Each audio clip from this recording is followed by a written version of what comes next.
आप values put करेंगे, then you will be having this one. वो ऊपर से वैल्यूज आप पुट करेंगे तो इसकी फाइनल फॉर्म ये बनेगी, ठीक है, stochastic drift, stochastic diffusion times dB of T. DB of T को हम ब्राउनियन मोशन कहते हैं, रैंडम मोशन, ब्राउनियन मोशन, ठीक। ओके, आयलर मरियामा मेथड जो है ये स्टोकेस्टिक डिफरेंशियल इक्वेशन को सॉल्व करने की एक जेनेरिक टेक्निक है। यानी वर्ल्ड वाइड जो लोग स्टोकेस्टिक डिफरेंशियल इक्वेशंस को सॉल्व कर रहे हैं वो आयलर मरियामा मेथड, जैसे जो लोग न्यूमेरिकल में काम करते हैं, आपको पता होगा एक फंडामेंटल न्यूमेरिकल मेथड है जो हर जगह लोग, Euler method, forward Euler method या backward Euler method, Euler method की ही एक्सटेंशन है RK4 एंड ये सारे मेथड्स जो हैं। आयलर मेथड जो है which is based on Taylor series expansion, तो वहां आयलर है, यहां आयलर मरियामा है। आयलर मरियामा जो है this is the fundamental method to handle stochastic differential equations. तो आयलर मरियामा मेथड है भी उसी तरह का, आप देख लें कि वही वाई एन उधर जाके और फिर डेल्टा टी उधर जाके मल्टीप्लाई हो जाते हैं, delta T is the step size. So here are some simulations। ये आयलर मरियामा मेथड है और ये डिटर्मिनिस्टिक सॉल्यूशन है, ठीक है। एक चीज मैं बता दूं कि मैंने इस न्यूमेरिकल एक्सपेरिमेंट के लिए जो पॉपुलेशन साइज है वो 100 लिया हुआ है, मैंने 100 लोगों की पॉपुलेशन ली हुई है से। तो this is the graph for susceptible humans, और आप देखें डिजीज फ्री में पूरे 100 को डिटर्मिनिस्टिक मॉडल अप्रोच कर रहा है। इन्फेक्टेड 0 हो रहे हैं, इन्फेक्टेड 0 हो रहे हैं और ससेप्टेबल 100 को अप्रोच कर रहे हैं, यानी it is a disease free state N0, ठीक। और ये वाला जो आपको रेड कलर का ग्राफ नजर आ रहा है दिस इज स्टोकेस्टिक आउटपुट, ये SDE का रिजल्ट है। और ये वाला जो ब्लू है दिस इज डिटर्मिनिस्टिक आउटपुट। और याद रखें अगेन ये एक प्रूवन फैक्ट है कि जो डिटर्मिनिस्टिक सॉल्यूशन होता है ये स्टोकेस्टिक आउटपुट का एवरेज होता है तकरीबन। यानी अगर स्टोकेस्टिक आउटपुट्स जो हैं, क्योंकि स्टोकेस्टिक में क्या होगा, रैंडमनेस होगी, कभी उस पॉइंट से ज्यादा वैल्यू आएगी, कभी कम आएगी, कभी ज्यादा आएगी, कभी कम आएगी, रैंडमनेस, ठीक। तो स्टोकेस्टिक वैल्यूज जो है वो एक इंटरवल के दरमियान रहेंगी, कोई एक सिंगल वैल्यू नहीं आएगी, हर टाइम स्टेप पे वैल्यू चेंज होती जाएगी। डिटर्मिनिस्टिक में जब स्टेडी स्टेट अचीव हो जाती है तो वो फिर वैल्यू कांस्टेंट हो जाती है। लेकिन वो जो कांस्टेंट वैल्यू होती है, वो जो डिटर्मिनिस्टिक सॉल्यूशन होता है वो बेसिकली एवरेज होता है उस स्टोकेस्टिक आउटपुट्स का, ठीक है। ओके, अब जरा आगे चलते हैं। आपको पता है every numerical scheme is depending upon step size, जो टाइम की डिस्क्रिटाइजेशन होती है।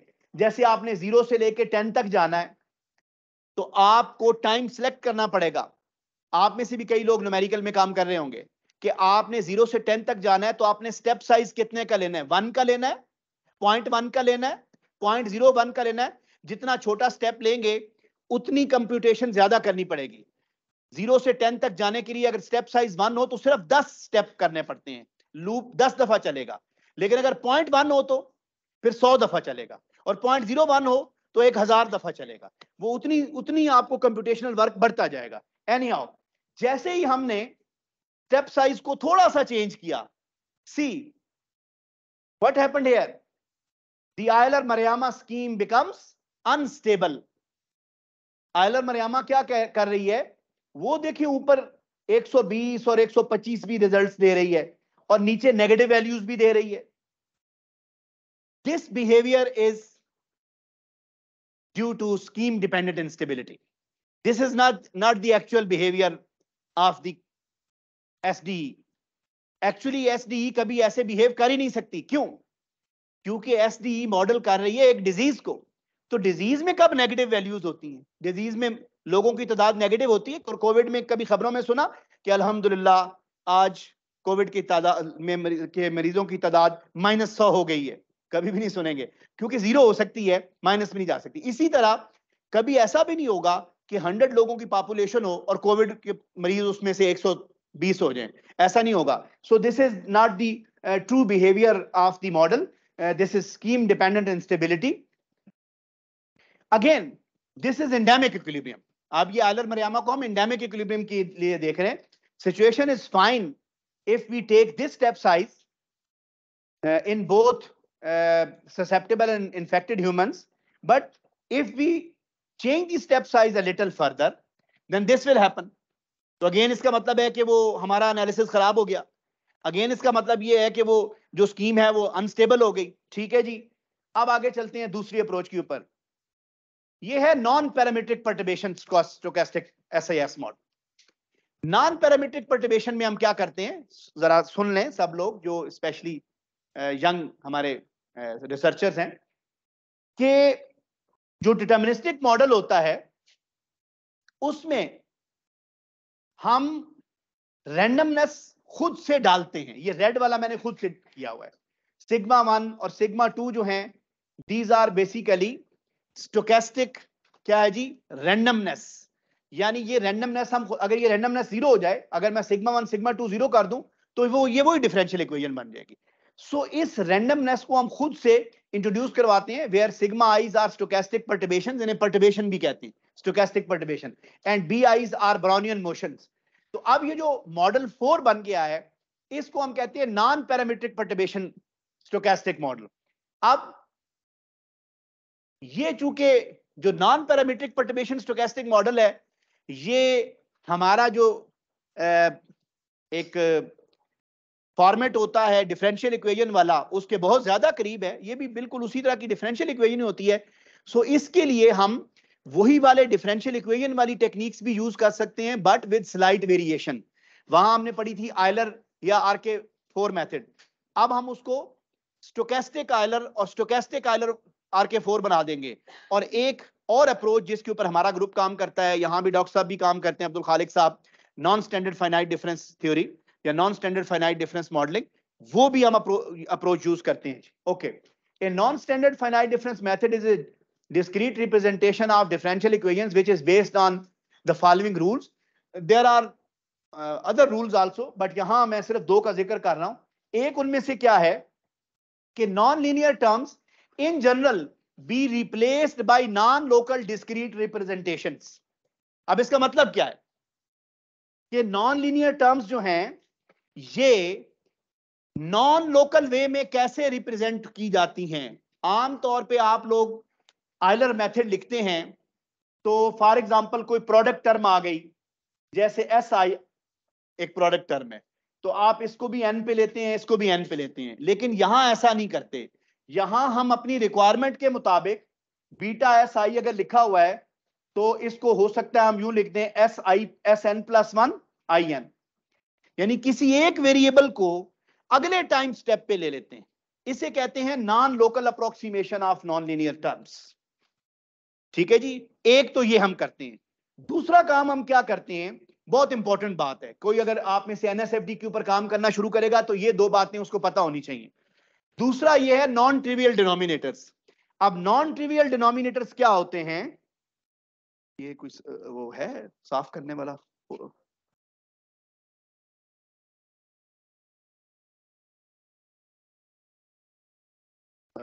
कुछ इशू देते मुझे. अच्छा बेटा, नॉन ट्रिवियल डिनोमिनेटर्स क्या होते हैं कि जैसे हमारा फॉर एग्जांपल है ds/dt, तो फाइनाइट डिफरेंस अप्रोक्सीमेशन में हम इसको यूं लिखते हैं SN+1 माइनस SN/h. ठीक, लेकिन ये इसे कंटिन्यूअस डेरिवेटिव कहते हैं, इसे डिस्क्रीट डेरिवेटिव कहते हैं. लेकिन NSFD सेटिंग में इस h को हम phi ऑफ h से रिप्लेस कर देते हैं, सम फंक्शन ऑफ h. और ये फंक्शन जो है इसकी कुछ क्वालिटीज होनी चाहिए. ठीक है जी, जिसमें सबसे इंपॉर्टेंट क्वालिटी ये है कि phi of h must approaches to 0 as h approaches to 0. जैसे आप NSFD वाले कुछ पेपर्स देखेंगे, हमारे ग्रुप के भी हैं, डॉक्टर साहब भी यूज करते होंगे, तो आप देखेंगे कहीं phi ऑफ h इस तरह लिखा होगा 1 - e⁻⁻h, यानी यहां h की बजाय फंक्शन ऑफ h लिख दिया, और ऐसा फंक्शन जो 0 को अप्रोच करे व्हेन h अप्रोचेस टू 0. तो आप चेक कर लें, इसमें अगर मैं h 0 को अप्रोच करवाऊं तो ये फंक्शन 0 को ही अप्रोच करेगा, e⁻0 1 और 1 - 1 0. सो ये 2 बातें इस्तेमाल करते हुए we can construct an NSFD model. हमने स्टोकेस्टिक एनएसएफडी इंट्रोड्यूस करवाया। 2019 में मेरे एक और स्टूडेंट हैं डॉक्टर नुमान की तरह, वो भी बड़े प्यारे स्टूडेंट हैं, अली रजा। हम ये क्लेम करते हैं, to the best of our knowledge, non standard finite difference theory for stochastic epidemic model is used first time in this paper. लोग पहले आयलर मरियामा यूज कर रहे हैं, एक और मेथड भी है वो भी यूज कर रहे हैं, बट 2019 में हम क्लेम करते हैं कि फर्स्ट टाइम हमने ये यूज की स्टोकेस्टिक एनएसएफडी, यानी एनएसएफडी सेटिंग यूज की स्टोकेस्टिक परटर्बेशंस के साथ। एंड ये हमने इस तरह का मॉडल डेवलप किया जी, बिल्कुल ये उसी तरह का जैसे आप सिंपल आयलर वगैरह डेवलप करते हैं। अच्छा, फिर हम स्टेबिलिटी एनालिसिस करते हैं। आपको पता है whenever we construct a numerical scheme then we have to perform its stability analysis कि ये स्कीम कब अनस्टेबल हो जाएगी, कब स्टेबल रहेगी। तो स्टेबिलिटी एनालिसिस जो है उसका तरीका क्या होता है। दो तरह की स्टेबिलिटी होती है, डॉक्टर साहब का भी एरिया है, अब्दुल खालिक साहब का। एक लोकल स्टेबिलिटी होती है और एक ग्लोबल स्टेबिलिटी होती है। इस टॉक में सिर्फ लोकल स्टेबिलिटी का जिक्र करूंगा। लोकल स्टेबिलिटी के लिए हम क्या करते हैं, नॉन लीनियर जो हमारा डिस्क्रीट मॉडल होता है उसको हम लीनियराइज करते हैं अबाउट द इक्विलिब्रिया। लीनियराइजेशन का प्रोसेस कैसे होता है, आप में से कुछ लोग जो डॉक्टर साहब के साथ काम कर रहे हैं जानते भी होंगे कि हम जैकोबियन फाइंड करते हैं। जैकोबियन फाइंड करते हैं यानी हमने वो उस एस और आई वालों को एफ और जी कह दिया, सब सुपरस्क्रिप्ट उड़ा दें, और फिर ये partial F by partial S, partial F by partial I, partial G by partial S, partial G by partial I, यानी जैकोबियन फाइंड कर लिया। अच्छा, ये जो जैकोबियन है, इस जैकोबियन की आइगन वैल्यूज कैलकुलेट करनी है एट बोथ इक्विलिब्रिया, यानी डिजीज फ्री पर भी और एंडेमिक पर भी। अब किसी इक्विलिब्रियम पर अगर किसी जैकोबियन मैट्रिक्स की सारी आइगन वैल्यूज 1 से लेस आ जाएं एब्सोल्यूट सेंस में, यानी lambda I this thing, lambda I जितनी भी है इसकी तो 2 होंगी ना, lambda I mod is less than 1, absolute sense में आइगन वैल्यूज 1 से कम आ जाएं, तो ये श्योरिटी होती है कि वो स्कीम जो है वो क्या होगी, स्टेबल होगी। अब इसका ताल्लुक साथ स्कीम का ताल्लुक तो स्टेप साइज से है, तो ये देखना पड़ेगा कि ये वाली चीज किस स्टेप साइज के लिए लेस देन 1 है। क्या कोई ऐसे स्टेप साइज भी हैं जिनके लिए ये चीज 1 से बड़ी हो जाए तो फिर अनस्टेबल हो जाएगी। तो हमने क्या किया, 2 तरीके थे हमारे पास। एक तो ये है कि कोई एनालिटिक तरीके से हम इसकी आइगन वैल्यूज कैलकुलेट करते, जो कि बड़ा टीडीएस है जाहिर है, और दूसरा एनालिटिक तरीके से जब आप कैलकुलेट करते हैं तो जाहिर है कि उसमें हम एज की वेरिएशन को भी कई दफा नहीं देख सकते, तो हमने न्यूमेरिकली इनकी आइगन वैल्यूज कैलकुलेट करवाई। न्यूमेरिकली मैटलैब के जरिए हमने क्या किया, और 0 से लेके 1000 तक स्टेप साइज ले गए हम, क्योंकि कंप्यूटर ने करना था ना, टेक्नोलॉजी का इस्तेमाल है। हम क्या कर रहे हैं, हम अब ये सारा काम मैटलैब ने किया है, हमने सिर्फ कोड लिखा। मैटलैब क्या कर रहा है, हर स्टेप साइज पे उस मैट्रिक्स की दोनों आइगन वैल्यूज कैलकुलेट करके उसको प्रिंट करी जा रहा है। और आप देखें, आप चाहे 1000 तक स्टेप साइज ले जाएं, आपकी जो दोनों मिनिमम और मैक्सिमम आइगन वैल्यूज हैं वो 1 से लेस ही रहती हैं, वो 1 से लेस ही रहती हैं। So this is guarantee for the scheme to be stable even for very large step size. और ये अभी मैं करके भी दिखाता हूं। ये हमारी वो जो आयलर मरियामा वगैरह थी वो तो खैर 1 तक भी नहीं पहुंची थी, वो तो 0.05 के लिए अनस्टेबल हो गई थी। इसको मैं करके दिखाता हूं आपको। अच्छा, फिर ये एंडेमिक है। फिर हमने क्या किया, एंडेमिक पॉइंट के ऊपर मैक्सिमम और मिनिमम आइगन वैल्यूज कैलकुलेट की। अब ये सारा काम मैटलैब ने किया है, हमने सिर्फ कोडिंग की और मैटलैब को कहा कि भाई हमें हर स्टेप पे आइगन वैल्यूज कैलकुलेट करके दो। तो eigen values remains less than 1 even for very large step sizes, so scheme stable रहेगी। मैं क्विकली कुछ न्यूमेरिकल एक्सपेरिमेंट्स दिखाऊंगा आपको, प्लीज देखिएगा। दिस इज स्टोकेस्टिक एनएसएफडी, और आपके स्टोकेस्टिक आउटपुट्स जो हैं और डिटर्मिनिस्टिक जो है कंसिस्टेंट हैं। डिटर्मिनिस्टिक जो है वो उसका मीन नजर आ रहा है आपको। मैंने यहां 100 का स्टेप साइज ले लिया है। अब ये चीज नोट करेंगे, वही मॉडल है जो 0.05 के लिए क्या था, अनस्टेबल था। हमारा क्लेम ये है कि आप 100 तक ले जाएं, इसको 1000 तक ले जाएं। बेसिकली एनएसएफडी जो है ये in most of the cases unconditional stability दे रही होती है, स्टेप साइज पे डिपेंड ही नहीं कर रही होती, unlike of the finite difference schemes. Finite difference scheme ऐसा ये सहूलत नहीं देती। फाइनाइट डिफरेंस स्कीम्स जो हैं वो कहीं ना कहीं जाके क्या है जी, डाइवर्ज करना शुरू कर देती हैं। अच्छा आगे चलते हैं जी। अब ये एंडेमिक है, एंडेमिक में भी वही मामला है जी, कोई प्रॉब्लम नहीं हो रही जी, हम लार्जर स्टेप साइज के लिए भी जा रहे हैं। अब वो ससेप्टेबल के ग्राफ थे, ये इन्फेक्टेड के हैं, इन्फेक्टेड के अगेन कोई प्रॉब्लम नहीं है, ठीक। अब कंपैरिजन पे आ जाए। First I am comparing stochastic NSFD, deterministic solutions, and Euler-Maruyama. So stochastic NSFD and deterministic are in good agreement with each other, but Euler-Maruyama showing non-physical oscillations, non-physical behavior, ठीक। और इधर वाला ग्राफ जो है वो susceptible के लिए, इधर वाला इन्फेक्टेड के लिए। दो हमारे पास वेरिएबल थे ना, ससेप्टेबल और इन्फेक्टेड। आगे चले जरा, वो डिजीज फ्री के लिए था, ये एंडेमिक के लिए। अब एंडेमिक के लिए देखें, आइलर-मरियामा इज नॉट बिहेविंग वेल। अब ये देखें, यहां एक बड़ी इंटरेस्टिंग बात आपको नजर आएगी कि ये डिजीज फ्री स्टेट है और स्टोकेस्टिक एनएसएफडी, स्टोकेस्टिक आरके4, हमने आरके4 स्टोकेस्टिक सेंस में डेवलप किया, और आरके4 चूंकि फोर्थ ऑर्डर कन्वर्जेंट स्कीम है, ऑफ कोर्स उसमें एरर बहुत कम होता है, लेकिन उसमें प्रॉब्लम वही है कि वो स्कीम डिपेंडेंट इंस्टेबिलिटी आ जाएगी किसी स्टेज पे, जो कि आपको नजर आएगी। ये देखिए यहां सब ठीक है, यहां क्या हो रहा है पता है?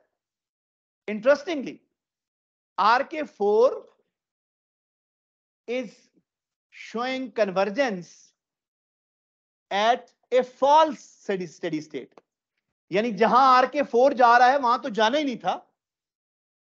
ये हमारा इक्विलिब्रियम है, ये स्टेट अचीव होनी थी फाइनली, और RK4 गलत जगह पे हमें वैल्यूज दे रहा है। इसे कहते हैं फॉल्स स्टेडी स्टेट, यानी जो स्कीम डिपेंडेंट इंस्टेबिलिटीज हैं उसमें तीन तरह के मसाइल आते हैं बच्चों।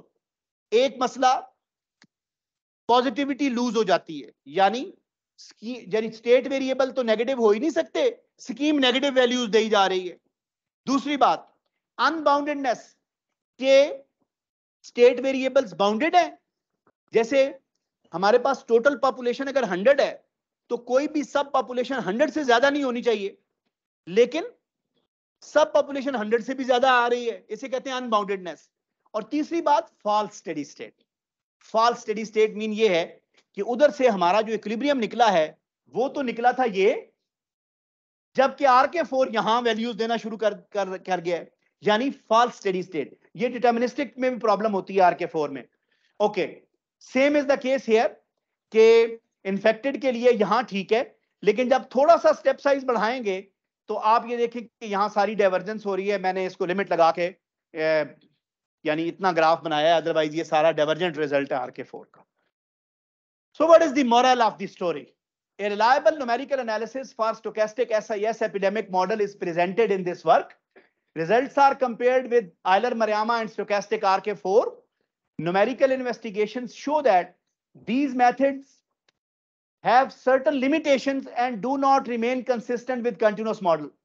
The proposed numerical technique is structure preserving. ये लफ्ज याद रख लें, स्ट्रक्चर प्रिजर्विंग। क्या मतलब है इसका? कि जो उसकी वाइटल प्रॉपर्टीज हैं वो प्रिजर्व करे। कौन कौन सी? Positivity, boundedness, true steady states, ये तीन प्रॉपर्टीज हैं। तो अगर कोई स्कीम ये तीन प्रॉपर्टीज प्रिजर्व नहीं कर रही तो ये स्ट्रक्चर प्रिजर्विंग नहीं है। हमारा क्लेम ये है, हमारा जो ग्रुप है वो क्लेम करता है कि हमने जितना भी काम अब तक किया है पिछले 10 सालों में, ठीक है जी, वो स्ट्रक्चर प्रिजर्विंग है। ठीक है, हम न्यूमेरिकल डिस्क्रिटाइजेशन कर रहे हैं स्टोकेस्टिक मॉडल्स की, डिलेड मॉडल्स की, स्पेशो टेम्पोरल मॉडल्स की, फजी एपिडेमिक मॉडल्स की, लेकिन हमारा उसमें टारगेट क्या होता है कि स्ट्रक्चर प्रिजर्विंग स्कीम हो, अनबाउंड ना हो, नेगेटिव वैल्यूज ना दे, ठीक है जी, गलत जगह पे अप्रोच कन्वर्ज ना करे, स्ट्रक्चर जो है वो प्रिजर्व करे। The proposed numerical scheme is structure preserving and remains consistent with the biological nature of the continuous dynamical system. Thank you very much for your patience.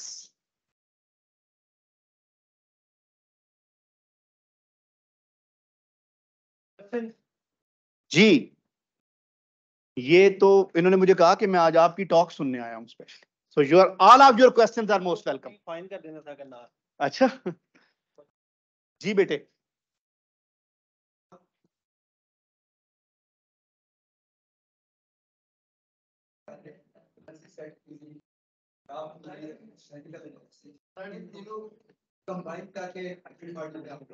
हाँ, मेरा क्वेश्चन ये था कि हम आपसे अभी मेंशन तो इस सेट और फजी सेट के दरमियान अगर हम कंपैरिजन करें तो हमारे पास फजी सेट से मोस्ट ऑफ द टाइम बहुत ज्यादा रिलायबल सर अभी तक क्योंकि इसको ऑलमोस्ट 50 इयर्स हो चुके हैं फजील जगह इन्वेंशन अभी तक सर हमने कोई भी मॉडल फजी 5 नहीं देखा है जिसमें हमने अपने सेट को छोड़ के फजी सेट। हाँ, मैं आपके सवाल का ये जवाब देता हूँ। मैं आपका सवाल कंप्लीट हो गया? अच्छा जी प्लीज। सर अगर हम फजी सेट लेते हैं तो हमारे पास सर जो मॉडल्स होते हैं वो किस तरह के हाँ, मैं बताता हूँ। बात यह है कि जब भी आप दो डिसिप्लिन्स को मिलाते हैं तो ये जो सफर है इसका आगाज बड़े ही सिंपल वे में करना पड़ता है। यानी अंग्रेजी का एक जुमला याद रखें, think big but start small.